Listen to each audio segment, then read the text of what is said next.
របៀបបង្កើតគណនីឬ Chart of Account នៅក្នុងប្រព័ន្ធ MAQSU ទី1សូមចូលទៅកាន់មុខងារ Accounting បន្ទាប់មកចុចលើ Configuration ហើយជ្រើសរើសយក Chart of Account សូមចុចលើប៊ូតុង Create ដើម្បីបង្កើតគណនីថ្មីសូមវាបញ្ចូលឈ្មោះនិងលេខកូដរបស់គណនីបន្ទាប់មកសូមជ្រើសរើសប្រភេទគណនី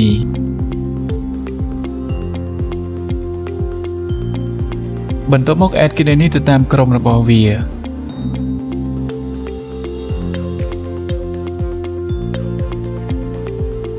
សម្រាប់គណនីដែលត្រូវការផ្ទៀងផ្ទាត់ជាមួយនឹង Bank Statement សូមចុច Allow Reconciliation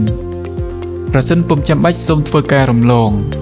សម្រាប់គណនីដែលមិនសកម្មឬលែងប្រើប្រាស់សូម Tick លើ Inactive បន្ទាប់មកជ្រើសរើស Text ដើម្បីកំណត់សម្គាល់សកម្មភាពគណនីឬធ្វើការរំលងប្រសិនបើមិនចាំបាច់